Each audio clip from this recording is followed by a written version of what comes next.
Hey, before we get started, I want to tell you about something that's changing the game for women in dental leadership. It's called the Empowered Leadership Experience for Women in Dental. It's a 6-month transformational journey for women who are done with burnout, overfunctioning, and trying to lead like someone they're not. This isn't just another leadership training, it's a coming home to your voice, your power, and your joy. If you've ever felt alone at the top or stuck somewhere in the middle, this one's for you. Enrollment is now open. Head to leadhershipexperience.com to enroll. Because real leadership isn't about performing, it's about remembering who you are. Now, let's get into today's episode. Nicole Toudouze is a dental marketing pro, not just in helping practices and DSOs acquire new patients, but also a branding expert and really crafting with statistics and facts and all kinds of metrics how to bring your brand and style and products to life. She's been in marketing and brand development for almost all of her career, and she comes to us with a world of wisdom and knowledge. What I love about Nicole is that she is now on a whole new path in both her personal and professional life after what she calls an awakening the last couple years. And it's something that her and I resonate over deeply together. And she's also a huge advocate and affiliate for the Empowered Leadership Experience for Women in Dental. And she too is on a quest to help women rise up and reclaim what they really want and desire in their lives and cutting through the noise. Her story is really beautiful and she leads so much with her heart, and she's such an authentic person, an open book, and she just has so much to share if given the platform to do it. So I'm grateful that we were able to do that today. In today's conversation, she talks about her experience in the marketing space as a vendor and also her personal journey over the last couple years and what brought her to this new version of herself. And what I think is really cool is she built a very successful marketing firm and then completely dismantled it and built it back up to align with this new version of herself and her new values, which I just have so much admiration for. And I've been hearing this more and more in the business world, where people build these monstrous companies, even outside of dentistry in general, just in general entrepreneurship, where so many people realize they get to where they thought they wanted to be for success and happiness and realize, hey, this is not what I signed up for. And they think smaller, more alignment with greater impact is much better. That's something I've been feeling myself ever since I launched my business, is small and mighty and making the best impact. And I'm so grateful to have other people like Nicole on this journey along with me. So let's dive into what I think is a pretty badass and open-hearted conversation. Enjoy. Nicole, I'm so happy that you're with me today. You are one of my new favorite people as we've gotten to know each other over the last year, and particularly in the last several months. You are just such an extraordinary person, huge advocate for women in dental living their best lives, which we've bonded so much over. And you are a testament to the work that both do on personal development and just really doing a lot of spiritual development and working on ourselves. So I'm really excited for this conversation, and let's dive in. Do it. I've been looking forward to this. Yeah. So tell us a little bit about, your journey as an entrepreneur, especially these last few years, because I know you grew a company, you had extraordinary success. And one of the things I really love about where you are right now is you're in this reinvention period, which, from over here, it takes an incredible amount of courage and strength and self-awareness and the whole shebang. And not a lot of people have the courage to do that. They get on a path and they stay in it and they get very comfortable. And even though things get tough for themselves internally, they get comfortable. And you decided to take a different route, which I'm so impressed by, and I really admire you for all of that. So do you want to share a little bit about your journey as an entrepreneur these last several years? Yeah. Oh my gosh, long road. Where do I start, right? It's only been 4.5 years, but man, it's been a lifetime.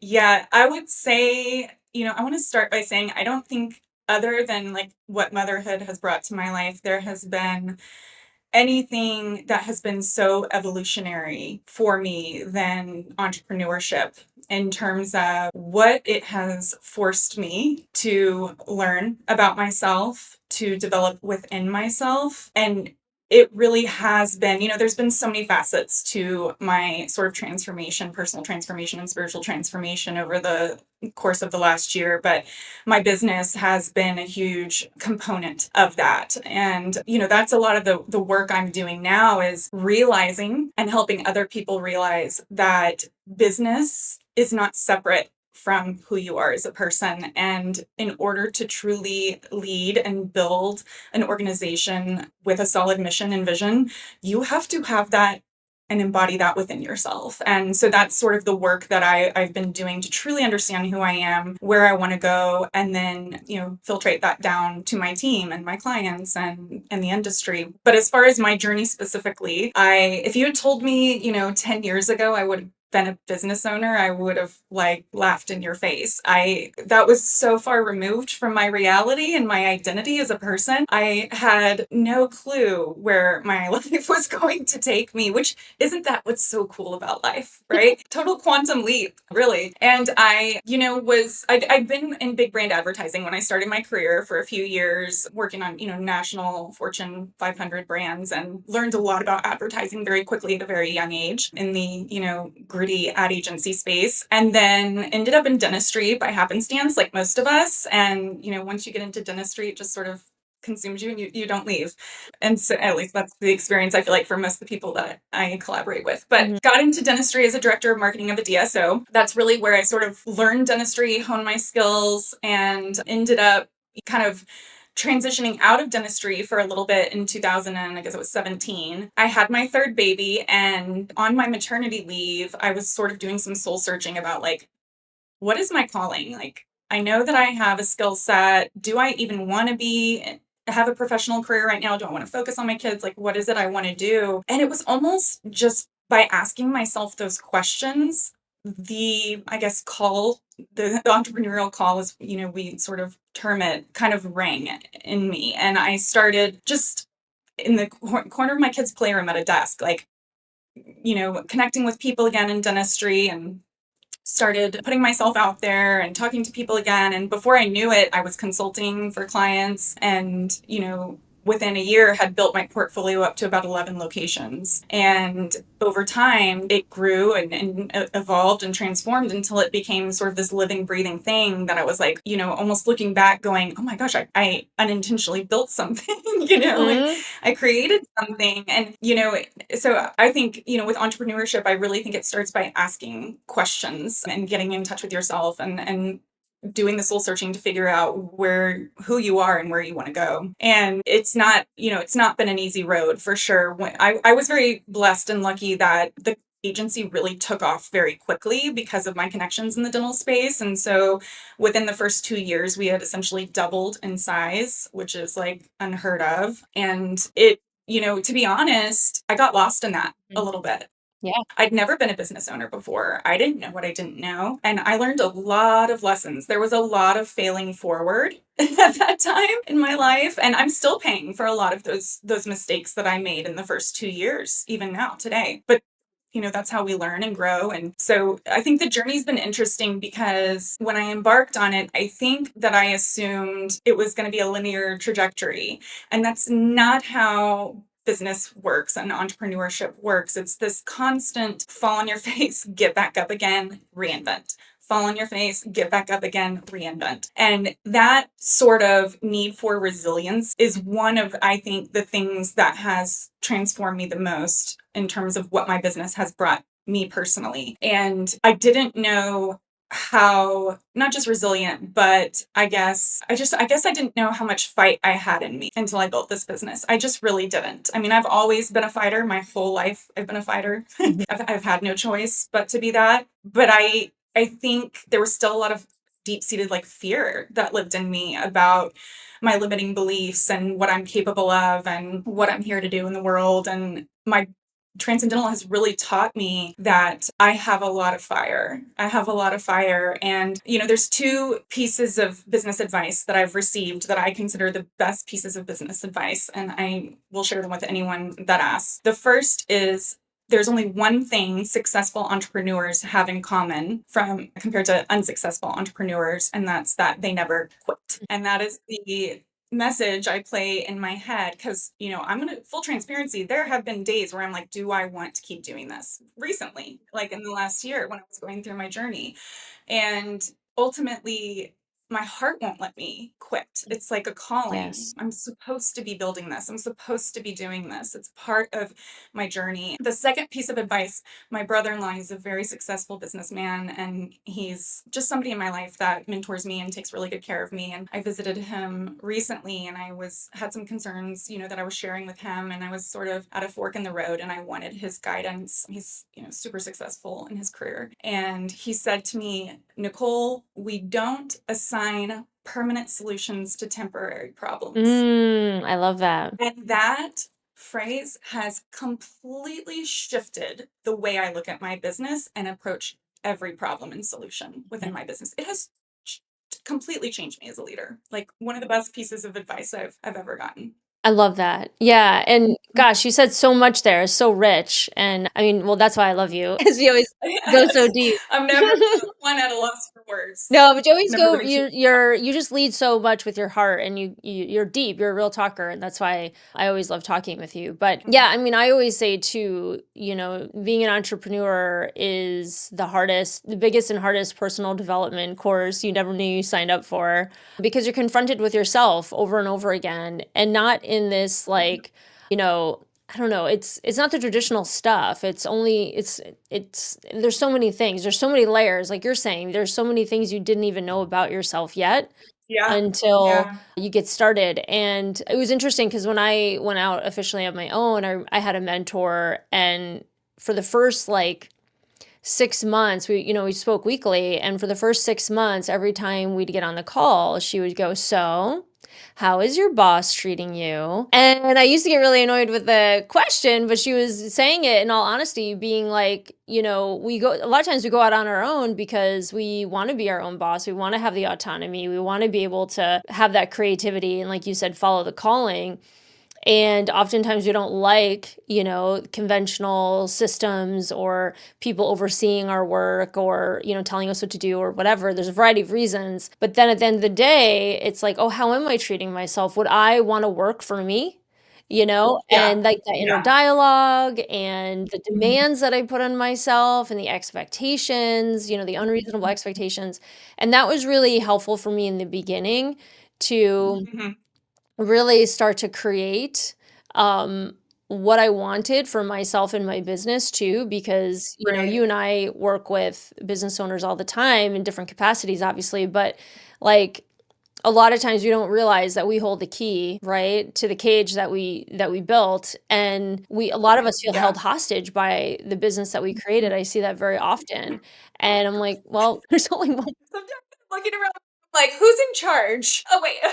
Okay. Yeah. Who built this? I hate this, Who can I talk to? Oh, me. So it's like, it's just this fascinating thing. Our minds are so wild. And then I really like what you were saying too, but like you gave me goosebumps when you were saying like follow the calling and not quitting and the perseverance. I think that's something Yeah. that's super strong. And honestly, like same as you, my mantra every day is keep showing up. It's really that simple, because there's days, and Yeah. I said this recently too on a coaching collective that I'm part of. Recently, we were on a Zoom call, and I was sharing openly, and I said, yeah, there's days that I'm like, am I insane? Like, am I insane? And every single person raised their hand. They're like, well, if you're insane, we all need to be in the insane asylum, because we're all feeling that way, right? And I think that's part of. Yeah. I mean, I think you have to be a little bit crazy to Yeah, do this. exactly. Like, it's just a little bit of like a nut job. Who would do this to themselves intentionally? Yeah. And so then it's like, okay, I got to keep showing up. The days that I'm Yeah. just like, I don't know about today. It's like, just show up, Brandy, just show up, just Yeah. one foot in front of the other. Yeah. And I think too, it's important to balance that and ground that with not burning out, Yes. because the first 2 years for Mhm. me, it was about growth and big goals and growing the fastest and being the best and blah, blah, blah, blah, blah. And that's just not me. And I burnt out really, really quick. Yeah. And so did the team. And now I'm able to see that when I invest in myself first, personally, spiritually, spend time as a mother with my kids, then I show up to the call. I answer the call a lot better Yeah. when I'm grounded and solid Yeah. and I'm good Yeah. and I'm taken care of, like, first. Because I always put everything before myself, in the last chapter of my life. Every single thing. I came last in every single way. And that's not the case anymore. And I'm seeing the shift that is happening, like having in my business, in Yeah. my ability to lead. Yes, to all of that. And I want to hear you talk more about that. And with that, I do think entrepreneurship is one of the biggest expressions of creativity, you know, Agreed. and it's in order to tap into that creativity because my idea is that not my idea, but my belief is that creativity is, a divine expression, right? And Yep. so Yep. in order to be in that state, you need to tap into other forms of energy and more of that like divine consciousness or greater consciousness. Girl, you speaking my Yeah. language right now. So I know that's why it resonates so much. Yeah. And so it's like in order to you need that space. Because if you're Yeah. grinding all the time, you're never going to have that space to be able to connect. And so that Mhm. is your Mhm. recharge, like to continue to Mhm. create and to continue to be present. And I think if people don't see Mhm. it that way, they don't get it that that's the biggest gift. Like you actually have to have it in order to be successful in Yeah. business, right? Versus the grind. But with that, I want to talk about, yeah, that your reinvention over the last year or two, like with you recognizing I need this. And now you're saying you're Yeah. leading better, your team's experiencing things better. Like, can you talk more about Yeah. that? Yeah. I have been through, and I know a lot of people going through this. I mean, this is one of the first things you and I bonded over. There's a lot of people going through what I would call an awakening right now. Mhm, mhm. You see it a large scale in the world, and then you see it in the lives of the people around you and maybe within your own life. I know people that are where they're at, and then I know people that are going through this. And I personally was always a religious person, a woman of faith. I am a devout Catholic, but I was never a spiritual person. And last year, really over the course of the last 3 to 4 years, my world has crumbled. I mean, talk about an ego death. Like I have had to not decompartmentalize, deconstruct myself in every way that you can imagine for year over year now, several years. And it's been hard, hard, but the most rewarding thing that I've ever done in my life. I feel like I finally know who I am, why I'm here, where I'm going, who I want to be, and who I want with me. And it's such a beautiful thing to reach that place, because once you align internally with yourself and with God and the divine, and you embody that sort of unconditional love for yourself that God has for you, you start to see that manifest in your reality, in your world. And, the business is one of those places that I'm really seeing the ripple effects of the work I've done, whether it be in how I show up in my client relationships, how my creativity, like you mentioned, being able to tap into that creative genius. I'm a highly creative person. I'm a visionary. I'm an Aquarius, so I'm very, very creative.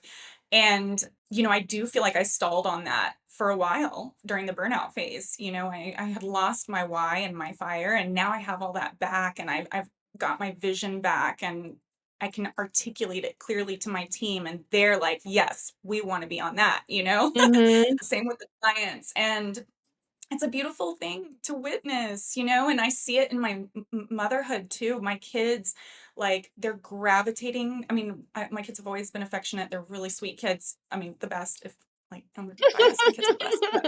But Sure they yeah, they're gravitating and opening to are. me in a way that they haven't before. It's just this really beautiful thing, because my heart is just wide open. I'm full of just this unconditional love for everyone. And, everybody's seeing that. My friends, will mention to me, God, you're so different. It's beautiful. It's amazing, right? And my family and the team and the clients and everybody. And it's just such a cool experience to go through that. I'm so grateful, because the rock bottom right? When you hit rock bottom, some of us call it the dark night of the soul, right?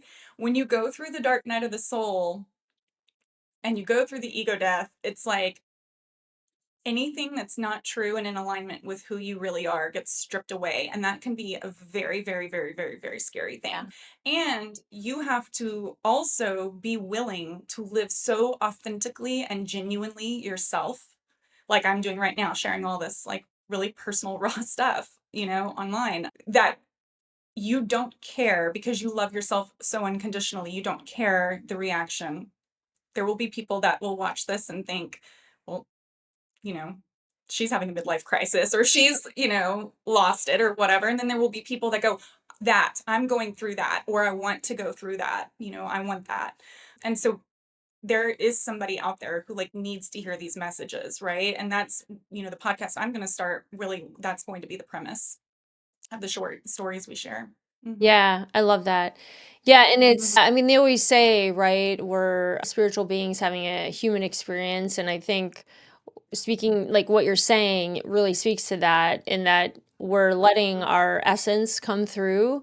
And those of us that allow that to happen, that's what, from other people, like our spirits connect, right? Because we understand Right. that this is something that's beyond us in a lot of ways. And those of us that are attached more to like the human experience and, like you're saying, the ego stuff, they're not going to resonate as much. And neither one is better than the other. It's just what we're being asked to do or called to do in this moment, right? Yeah. So, And the journey looks different for everybody, mhm. right? Timeline wise, because I believe there are catalysts that happen in your Yeah. life. And because I was so detached and living from lack in my life and trauma and things like that, I wasn't getting it. Like, what does Justin Bieber say? It's not clocking with you. Oh, It's yeah, not that's right. I clocking. know. It's not clocking with you. Yeah. And, and so he was like, I'm taking everything away because the only place you need to be looking right now is at me Mhm. and yourself. Mhm. Because I was looking at everywhere else. External validation for everything, external, like give with no reciprocity. I didn't understand reciprocity. It was like pouring from myself into everything in my life till I was empty. And then wondering why I felt so fulfilled by what you're doing if it's only taking from you, you know? Mhm. Yeah, and I think too, like even going back to that, like recreating yourself and the ego death that you mentioned and things, it can be very disorienting. And it's something that, Yeah. because I've been, coaching for a long time and working on myself for even longer.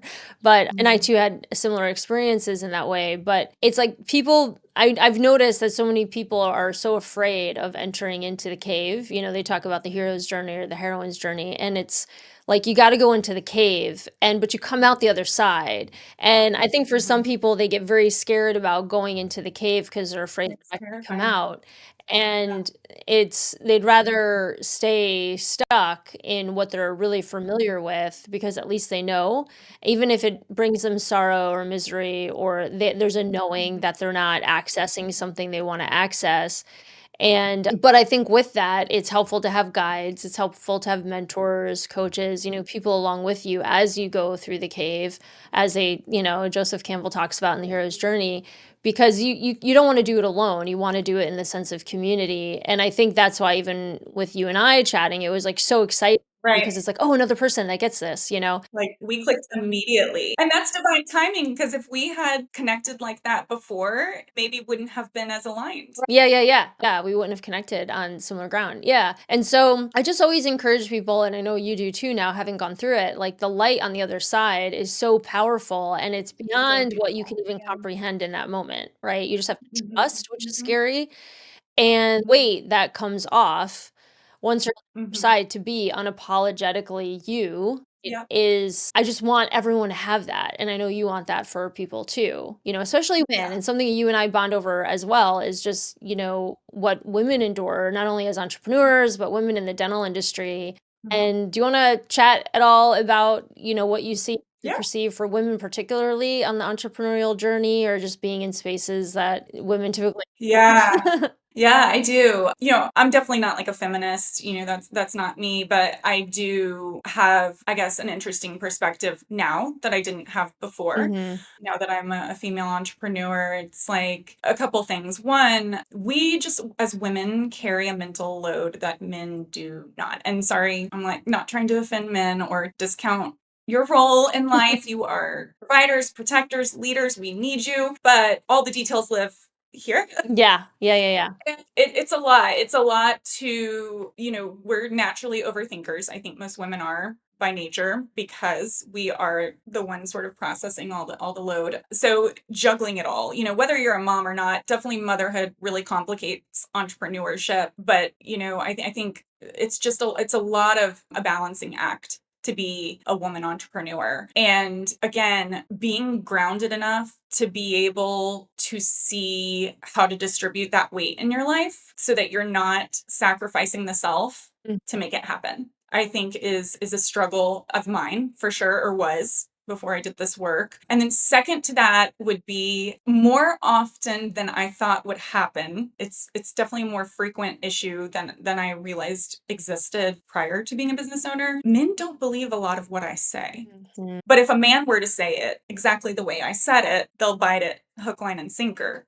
Mhm. I have to work harder to earn the trust of male counterparts in business. Yes. And I literally had this exact conversation with someone yesterday where she was feeling something very similarly. And there was also some feedback that she had gotten that, she was on a Zoom with some of her colleagues, and they said that she seemed flat and wanted to know if she was, and then they called the other male colleagues, wondering if she was like okay or how she was feeling because she wasn't peppy enough on the call. And she took the feedback, and then her boss called her and said, "Can I give you some feedback? Essentially you weren't peppy enough on the call." And she's like, "What?" And so it was this really, Something that would never be said to a right? man.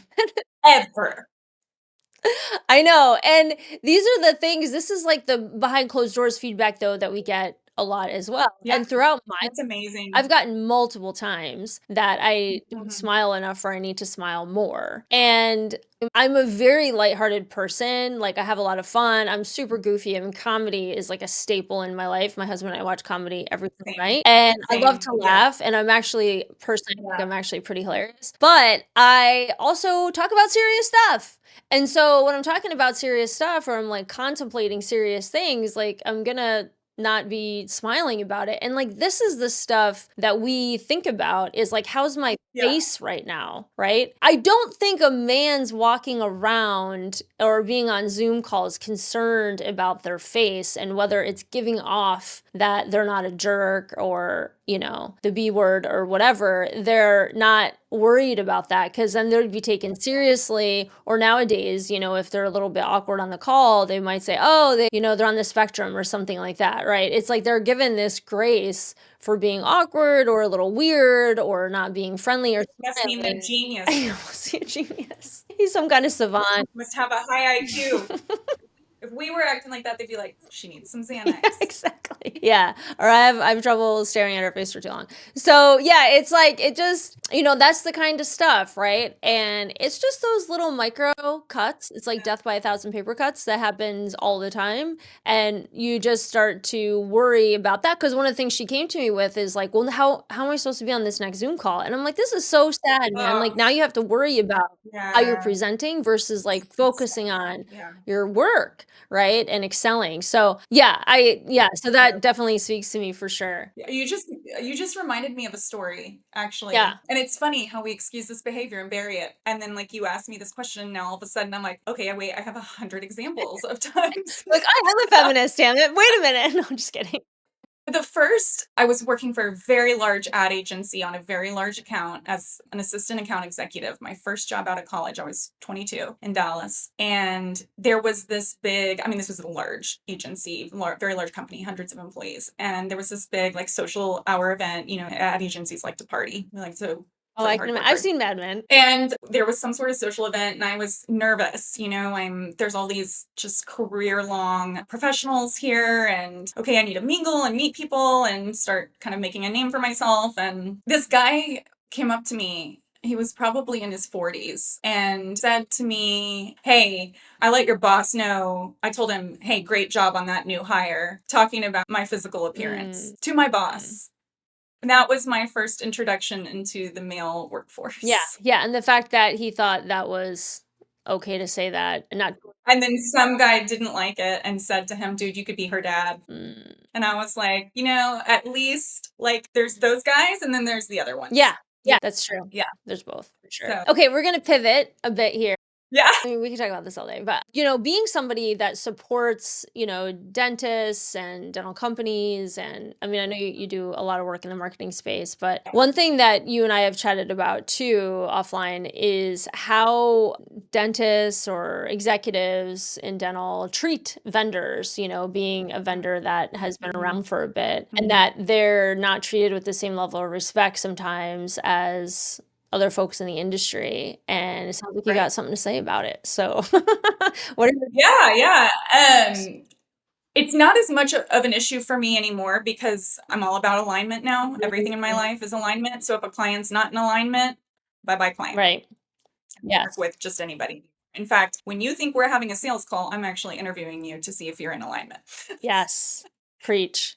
And so what I've noticed in dentistry is I think because it's a clinical industry, not everybody in the industry has a whole lot of business experience, background, acumen. There's not a lot of understanding of how business relationships work and how to conduct yourselves. And I was just very surprised once I launched Transcendental, the way our clients would speak to the team or to me. Not all the clients, right?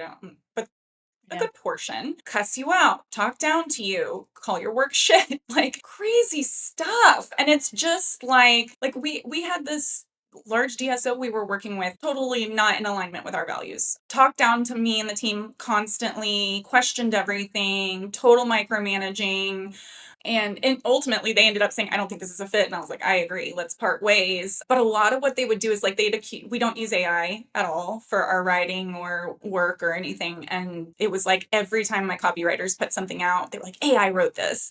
And I'm like, just give feedback, don't attack, And so I think the biggest lesson I would or want to share with if you're on the client side, whether that be private or, group dentistry, respect your vendors, man. Yes, you're paying them, but that doesn't mean servitude. They're not lesser than you because they invoice you. And I think it speaks to a larger problem just in society. We are so detached, disconnected, stuck to our cell phones, talking to a screen. Nobody's in person. It dehumanizes people. And so you're starting to see this show up in business. It's like it's like, you're not behind a keyboard, man. You can't talk to me like, you know what I mean? You're not in an anonymous chat. What you're putting out in the world is being attached to who you are, Speak kindly, show grace to people. It's like you can not like something and give feedback, or you can be disappointed in a relationship or say it's not a fit. It's perfectly fine to provide constructive criticism, but to dehumanize people and put them down and disrespect them so unprofessionally. And I love my clients, don't get me wrong. I love my clients. I love what I do. But I think in general, people just need to show up in these business relationships, especially in dentistry, with just a little bit more compassion. Yeah. My opinion. I've noticed too that when I really like what you said, when someone feels like they're paying you, that somehow that gives them free reign or free access to treat you however they want to be treated. And honestly, I see that happening in the VA space. Like I've spoken with several VAs and they've shared, the sort of the attitude or the abuse that happens, because that's even another level of detachment, and also the level of pay. So that breaks my heart a lot of the times. And then even with like Chat GPT, like I'm nice at GPT. I'm not over the top, but there's even people talk about how people interact with, AI and stuff like that. And some people are just like really awful in the energy that they're putting towards this. And yeah, it's not a human, it doesn't have feelings, but I like what you touched on too. It's like this energetic exchange. It's like, what kind of energy are you putting out into the world, Yeah. right? And me, Yeah. that's what I'm always like conscious of, is the energy that I hold and the energy I'm contributing to the greater whole. And just even talking to a robot, like I don't want to be, because that's not how I want to be. And that's not the energy that I want to have emit, right, from me. But really recognizing that there is a human on the other side that's doing the best they can, or working hard. Or let's say you do get somebody that isn't providing the value that you were expecting, but handling it in, like you're saying, a very courteous and professional way, because that's a reflection of you as a person, right? And that's the energy that you're contributing in the broader scope. So, and I love that you're at a time in your life now where you can end things when there is alignment, or Yeah. filter them out long ahead of time, Yep. far ahead. I was such a people pleaser before, the things that I accepted, and then you absorb it. Yeah. It becomes your inner voice. Yes. Yeah. So because that's the whole point, I'm not going to kill myself doing this for people that don't appreciate it. Yeah. And I think that's a great, way to circle back to with the journey of entrepreneurship, because for anyone out there that's, in that state, you might hate entrepreneurship so much more if you don't have the right clients, right? Or if you're working with people that Absolutely. you don't resonate with. And then by designing your business in the way that you like and the types of clientele you're working with, that allows you to enjoy the journey and really have a lot of fun in entrepreneurship, which is why you probably got into it in the first place. So for anyone that's, Right. in that space where it's like, man, this really sucks and I hate this, I would first one, you got to always look at yourself and the journey that you're on. Two, look at whether you're attracting clients that Yeah. aren't good fits. Totally agree. Well, you're incredible. I'm one of your biggest fans, and it's so awesome talking with you today. I feel like we could talk forever about so many of these We could. things because it's so deep. But if there's one thing you want to leave anyone with today, whether it's about entrepreneurship, about the spiritual journey, about your experience over the last few years, what would you share? I'd say to anybody who sees this and it resonates with them in some way for whatever reason on any point, if you are curious about the journey I've been on, whether that be from the entrepreneurial business side of things or the spiritual healing side of things, I'm an open book. I would love to help anybody that needs a little guidance or wants to better understand how they can embark on either of these things. I'm here to be of assistance. Yeah, that's awesome. Yeah. I wanted to do one thing. So my best friend bought me these cards. They're called For a Badass. Ooh, I love it. And every time I meet with the ladies on my team, they get to pull a card. And that's like our theme for the day. So, Brandy, I'm going to pull your card today. Woohoo! Love it. When life knocks you down, get back up and say you hit like you're going to have to bleep this. Ready? Bitch. And then mine is for the day, I am my own damn role model. Ooh. Love it, love it, love it. That's super fun. Yeah, thank you so much for doing that. That's incredible. You're welcome. Yeah, you're the best, Nicole, and You're the best too. Thank you for having me. yeah, thank you so much. You just listened to the real talk of dental. If it hit, if it stung, if it made you feel just a little more human, good. That's the point. This isn't about fixing practices, it's about healing people. And if you're brave enough to show up real in this industry, you're my kind of leader. Subscribe, call in, send your wildest workplace confession. And most importantly, don't clean up for anyone. The mess, that's where the magic lives. We'll see you again on the next episode.